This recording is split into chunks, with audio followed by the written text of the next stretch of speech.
ఏం జరిగింది మావయ్య? నీ కుటుంబంలో కలతలు రేపి మీ అన్నదమ్ముల మధ్యన చిచ్చు పెట్టాలని చూస్తోందిరా మీ అత్తయ్య. మీ నాన్న ఇంత హఠాత్తుగా కనపడకుండా పోవటానికి కూడా కారణం మీ అత్తయ్య. దానికి తోడు ఆ కళ్యాణి గారు ఆవిడతో చేతులు కలిపాడు. ఎంత దారుణాన్ని కొడిగెట్టింది అత్తయ్య. ఆవిడ సంగతి ఏమిటో ఇప్పుడే తేల్చేస్తాను.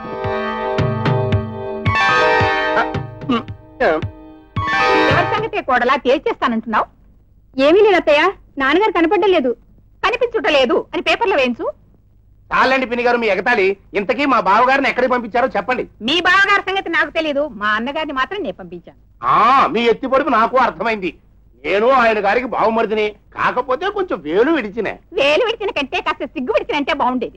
ఇంతకీ నాన్నగారిని ఎక్కడికి పంపించావు అత్తయ్య? కాకులు దూరని కారడవికి, చీమల దూరం చిట్టడుగు పంపించాను రా. అది కాదు అత్తయ్య, ఇప్పుడు నాన్నగారు ఆరోగ్యం ఎలా ఉందో ఏమిటో. అయ్యో పాప, నాన్నగారి ఆరోగ్యాన్ని గురించి నీకెంత ఆందోళన, ఎంత ఆందోళన. సరే కోడలా, రాత్రి ఎన్ని గంటలకు వచ్చావే నువ్వు? 9ో 10ో అయి ఉంటుంది. 11, 12 అంటే బాగుంటుంది కదా. 1 గంట. కరెక్ట్, నీ మాట నమ్ముతాను. వేలు విడిచిన వాడిని అలా కొట్టడం మరీ సిగ్గు విడిచిన. రే కృష్ణ, నువ్వెన్నింటికి వచ్చావరా రాత్రి? ఏమో నాకు గుర్తులేదు. అవునులే, ఏమో నాకు గుర్తులేదని స్టేజ్ లోనే 2 గంటల వేగా వచ్చావు చూసా. ఇక ఈ వేలు విడిచిన సరే సరి. ఈయన రాత్రుళ్ళు ఇక్కడ ఉండడు అనుకుంటాను. ఈయన విడిది ఎక్కడో వేరే. అర్థమైంది. మీ అందరికి మా అన్నగారి ఆరోగ్యాన్ని గురించి ఎంత ఆదుర్దా, ఎంత ఆదుర్దా, ఎంత ఆదుర్దా. అది కాదు పిన్ని గారు. ఏమిటి అబ్బాయి గారు? మా బావగారిని ఇంత అర్థవంతరంగా పంపించేస్తే ఇక్కడ చూసుకోవాల్సిన వ్యవహారాలు బోళ్ళు ఉన్నాయి. ఓ వ్యవహారాలన్నీ నేను చూసుకోవడానికే వచ్చాను వేలు విడిచిన. రండి వకీల్ గారు, రండి, సమయానికి వచ్చారు. పౌరాపట్టాన్ని తీసుకొచ్చాను. Thank you. పవరా బెటర్ని పౌరపట్టానియా? నా పేరుని రాశారా నాన్నగారు? నా పేరు రాసిచ్చాడా? కుర్ర కుంకలు మీ పేరు ఎందుకు రాస్తారా? ఆయనంత తెలివి తక్కువడేం కాదు. పెద్దవాడిని నేను లేను. మీ మంచి చెడ్డలు చక్కగా చూసుకోమని నా పేర రాసి ఉంటాడు. ఏమైనా మా బావగారిది చాలా ముందు చూపు సుమా. అవును, ముందు చూపు. ఆ ముందు చూపు గారు వాళ్ళ చెల్లెల పేరు రాశారు ఇదంతా. చెప్పండి. అవునండి, సుందరరామ గారు తన స్థిర చిరాస్తులు అన్ని కూడా తన చెల్లెలు గారైన రాజేశ్వరం గారి పేరుతో రాసిచ్చారు. ఇక మీద ఇంటి వ్యవహారాలన్నీ ఆమె ఇష్ట ప్రకారమే జరగాలి. ఇక మీద ఆమె చెప్పిందే చట్టం, ఎవరు ఎదురు చెప్పడానికి వీల్లేదు. అదే ఈ పౌరాపట్టానిలో రాసి ఉంది. ఆవిడిష్టం వచ్చినట్టంటే? ఆవిడిష్టం వచ్చినట్టంటే పెళ్ళైన ఆడదాన్ననే సంగతే మర్చిపోయి అర్ధరాత్రి దాకా క్లబ్బుల్లో ఉండి చీట్లాడి గప్పాలు కొట్టి 12, 1 గంట ఇంటికి రాకుండా ఉండడం. ఎరా ఎప్పుడు ఇంటికి వచ్చామంటే ఎప్పుడు వచ్చారో నాకు తెలియదు అని ఒళ్ళు తేలిన స్థితిలో కొంపకి రాకుండా ఉండడం. అసలు ఇంట్లోనే రాత్రుళ్ళు ఉండకుండా ఎక్కడో విడిది చేసి నేను వేలు విడిచిన అని చెప్పకుండా ఉండడం. అర్థమైందిగా? అంతే నాకు కావాల్సింది. ఇదే ఆవిడ ఇష్టం వచ్చినట్టంటే. అర్థమైందిగా? ఇక వెళ్ళి పని చూసుకోండి. పిన్ని, ఈ ఇంటికి ఇంతకాలానికి మంచి రోజులు వచ్చినాయి. ఇంకా మంచి రోజులు వస్తారా సీత? సీత, నిన్ను ఒకటి అర్థం చెప్పరా? ఎందుకురా ఎప్పుడు పెళ్ళాం కొంగు పట్టుకొని తిరుగుతుంటావు? పెళ్ళాం అంటే భయమా? కాస్త మగాళ్ళగుండరా?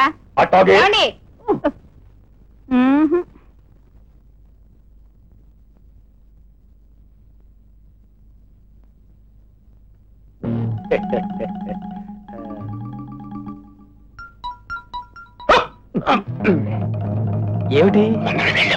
అత్తయ్య పుట్టినరోజు ఎప్పుడో మనకి తెలియదు కదా. ఈ దండలు ఎందుకు తీసుకొచ్చారు అడిగితే ఏం చెప్తావు మావయ్య? ఈ దండలన్నీ ఆవిడ మెల్లో వేసి ఆవిడ్ని పొగిడి డబ్బు ఎలా రాబట్టుకోవాలో నాకు తెలుసు. ముందు నడు. అమ్మో,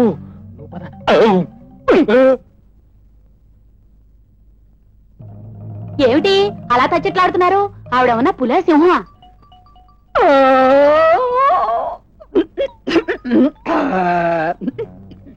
పెట్టేవాడు.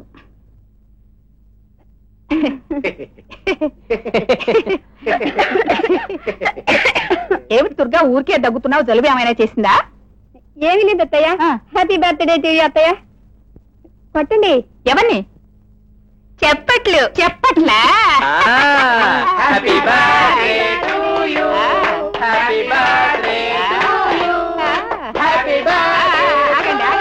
ఆగండి. ఈ రోజు నా బర్త్డే అని మీకెవరు చెప్పారు? మావయ్య. అవును పిన్ని గారు, ఈ రోజు శుక్రవారమా? మీరు సాక్షాత్తు లక్ష్మీదేవిలా ఉంటారు కాబట్టి శుక్రవారం నాడే పుట్టుంటారని చిన్నారావు, ఈ లేని ఊహాగానం చేయడం నీ ఒక్కడికే తగు. అంత మాటనకండి పిన్ని గారు, మేమంతా మీ ఆత్మీయులు. మీ ఆశీర్వాదం మాకు కావాలి.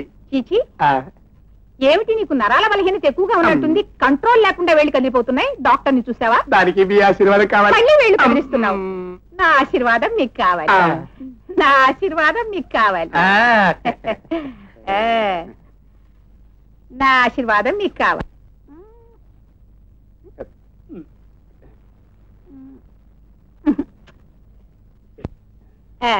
ఏది పెన్నుందా?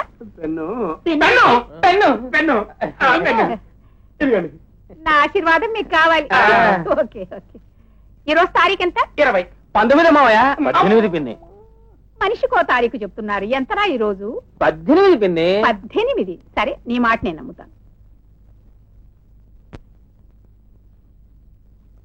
నాయనా చిన్నారావు. పిన్ని గారు. ఆహా, ఎంత వినయం, ఎంత వినయం. చూడు, కళ్యాణ్ కనిపించడం లేదు. ఒకసారి పిలువు. ఊరందరిది ఒక దారి అయితే ఉలిపి కట్టది మరో దారని ఆయన గారు మాతో ఎప్పుడు కలవడం. అవును నాయన కళ్యాణం, అత్తయ్య గారు పిలిస్తేనే గానీ ఆహ్వానం చాలదా? రండి దయచేయండి. ఇచ్చారత్తయ్య? పిలిచాను నాయన. ఏ, నీకు నా ఆశీర్వాదం అక్కర్లేదా? తప్పకుండా కావాలి. దీర్ఘాయుష్మాన్ భవ. చూడు నాయన, మీ నాన్నగారు ప్రతి సంవత్సరం ఇక్కడ ఉండే సేవా సదనానికి డొనేషన్ ఇస్తారట. చెక్కు రాశాను, వారికి అందజేస్తావా? అలాగే, నేను వెళ్ళొస్తాను. మంచిది నాయన.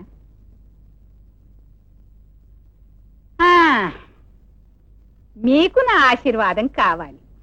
ఏమిటో అంటున్నారే గాని ఇవ్వట్లేదు. ఎందుకు ఇవ్వన్నాయన? వాడొకటి మీరొకటినా?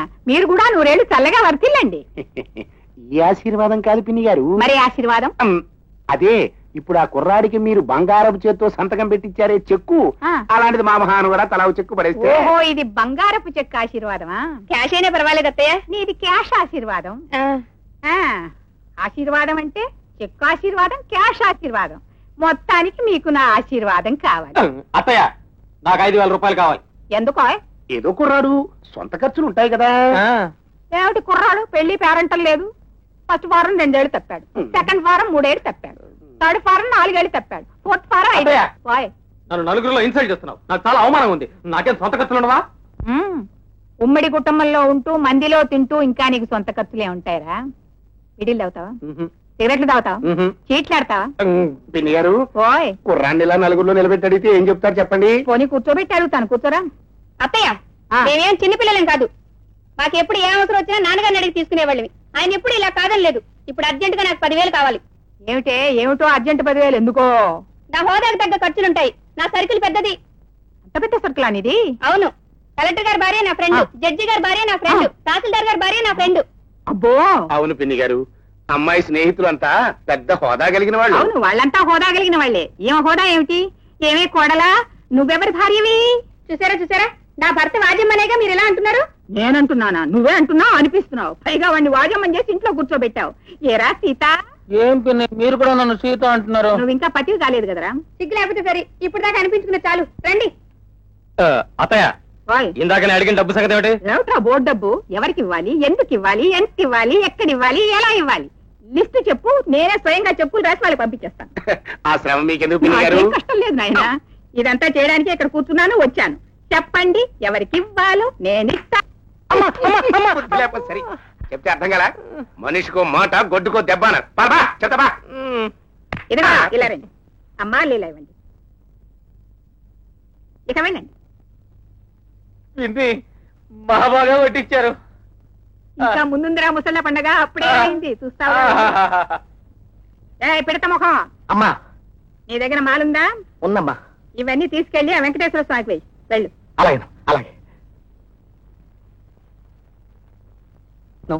మన పెళ్లికి మీ నాన్నగారు ఒప్పుకుంటారా? ఆయన ఎవరు ఒప్పుకోవడానికి? ఒప్పుకోవాల్సిందే నేను. నిన్ను మనసారా ప్రేమిస్తున్నాను. మరి నువ్వు నన్ను ప్రేమిస్తున్నావా లేదా? ఒట్టేసి చెప్పు. అదేమిటి రత్నం? ఒట్టు, దేవుడు సాక్షి, నిన్ను మనసారా ప్రేమిస్తున్నాను. సీనయ్య, మనల్ని ఇంకా ఎవ్వరూ విడతీయలేరు. రత్నం,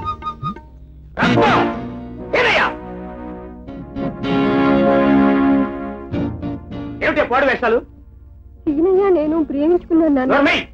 మళ్ళీ ప్రేమ గేమన్నావంటే గొయ్యి తీసి పాదేస్తాను. నిన్న కళ్యాణికి పెళ్లి చేసి ఆ సుందరరామయ్య గారి కోడలు చేద్దామని చెప్పేసి అనుకుంటే ఆ పాలేరు వెదవుతో సరసలాడతావా? పోయింట్లే. ఒరే గిలకం, గిలకం, తొందరగా రారా, తొందరగా రా. 1000 కళ్ళు ఆవిడ చూసిందంటే మన బతుకులు రోడ్డును పడతాయి. వెళ్ళరా, తొందరగా తీసుకెళ్ళు. తీసుకెళ్ళరా నాయనా, ఏం చేస్తాం?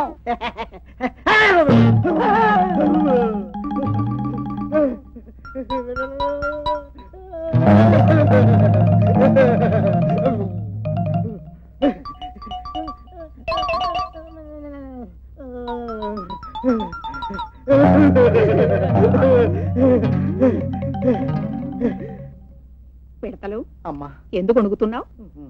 ఎంతకాలం నుంచి చేస్తున్నావు ఈ పని? చాలా కాలం నుంచి అమ్మా. మీ ఇంట్లో మీ వాళ్ళు పొయ్యి వెలిగించి వంట చేసుకుని ఎన్నేళ్లైంది? చాలా ఏళ్ళైందమ్మా. వాళ్ళంతా రోజు ఈ బువ్వే తింటున్నారు కదూ? ఈ బువ్వే తింటున్నారమ్మా. అమ్మా మమ్మల్ని పనిలో నుంచి మాన్పించేది కానీ పనిలో నుంచి మాన్పించను కానీ ఈ పని నుంచి మాన్పిస్తాను. తాయారమ్మా, తాళాలియమ్మా, ఏం తాళాలమ్మా? స్టోర్ తాళాలమ్మా.